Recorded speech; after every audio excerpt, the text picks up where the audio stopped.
Minsan niya nang sinabi na siya ang prinsipe ng kapayapaan. Pero ngayon, meron siyang pagbanggit na hindi kapayapaan kundi tabak. Sapagkat ang tabak ay simbolo ng pagkakahati, pagkakabahabahagi.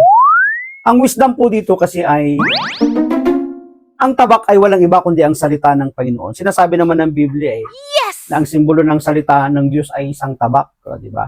May paghihiwalay, may paghahati. So, ang salita ng Diyos ang siyang magiging mitya, ang magiging dahilan, kaya ang mga anak na lalaki sa kanyang mga magulang ay magiging sanhi ng kanilang separation. Sapagkat kung hindi sila magkakasundo sa aral at salita ng Diyos na pinaniniwalaan ng isa, totoong magkakaroon ng separation.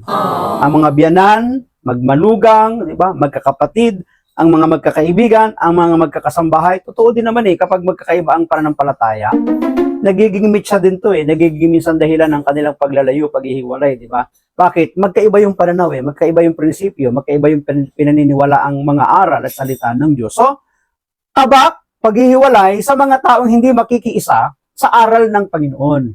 Pero, kapayapaan ang kanyang mga salita sa mga taong tatanggap at makikipag-isa sa ating Panginoong Yesus. Yun po yung wisdom doon. Oh, Jesus. Ang umiibig sa ama o sa ina ng higit sa akin ay hindi karapat-dapat sa akin. At ang umiibig sa anak na lalaki o babae ng higit sa akin ay hindi karapat-dapat sa akin. Ang hindi nagpapasa ng kanyang krus at sumusunod sa akin ay hindi karapat-dapat sa akin. Ang nag-iingat ng kanyang buhay ay siyang mawawalan nito at ang nawawalan ng kanyang buhay dahil sa akin ay magkakamit nito. Ang gusto kong puntusan ng ating pong pagbasa ngayon ay ang pagiging una. Uunahin natin ang Diyos, ang pagiging una ng Diyos sa lahat ng bagay. Pati sa mga mahal sa buhay, kung ang mga mahal sa buhay ay magiging sagabal, hadlang saan? Sa pag-usad, sa pag-unlad, sa pagpapalago ng kaharian ng Diyos. Ngunit kung ang mga kasambahay mo naman at ang mga mahal mo sa buhay ay kaisa mo sa paghahari ng Diyos, then kasama natin sila. Yes! Uunahin, naiibigin ang ating Diyos sa ating mga buhay. Yes! Ang pinakamahalaga sa ating pong pagninilay, sa ating pong pagbasa ay ang pagiging una ng pag-ibig natin sa Diyos higit sa lahat ng ano pamang bagay. Pansinin po ninyo, may mga panahon na mayroong gustong sumunod kay Jesus. Kaya lang, sabi niya, pwede po ba uuwi muna ako? Magpapaalam muna ako sa aking mga magulang. So ano ang sagot ng Panginoon sa kanya? Susunod nga siya, kaya lang, hihilingin niya pa yung approval ng kanyang mga mahal sa buhay, ng kanyang mga magulang. So mayroong delay.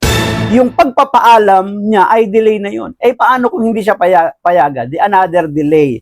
So yung pag-unlad, pag-usad ng paghahari ng Diyos ay delay.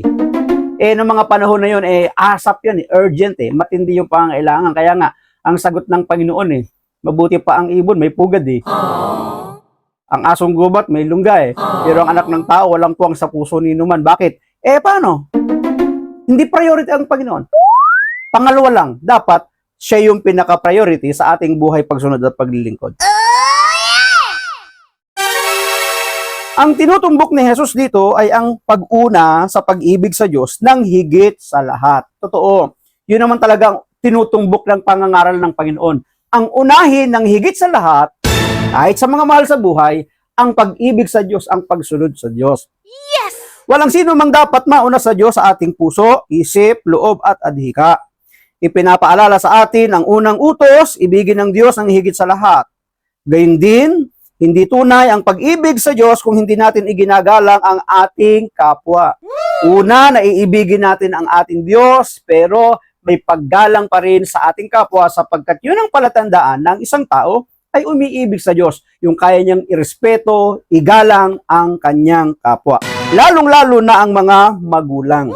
Kumusta ang ugnayan ko sa aking mga magulang? Kaya ito'y tanong na rin sa atin ngayon sa kapanahonan. Bilang mga anak ng Diyos Kristiyano, kumusta ba ang ugnayan natin sa ating mga magulang? Una ang Diyos, pangalawa pagrespeto, paggalang, pagmamahal sa mga magulang.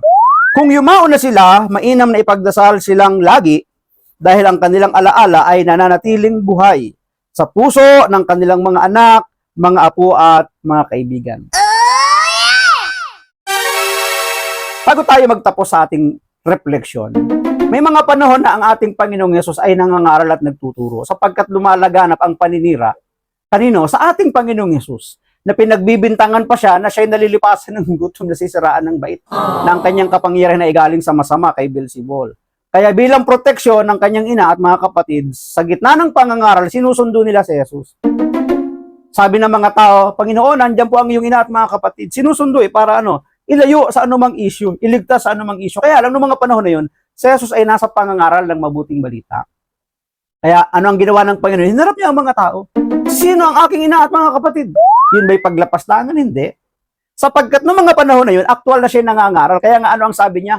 Ang aking ina at mga kapatid ay ang mga taong sumusunod sa kalooban ng aking amang nasa langit. So, ipinapakita ni Jesus sa kanila na priority ang Diyos kaysa ang mga mahal sa buhay, pero hindi nawawala yung pagrespeto at paggalang sa mga mahal sa buhay, lalo sa mga magulang. Yun ba ipagpapakita ng kawalan ng respeto ng Panginoon? Hindi.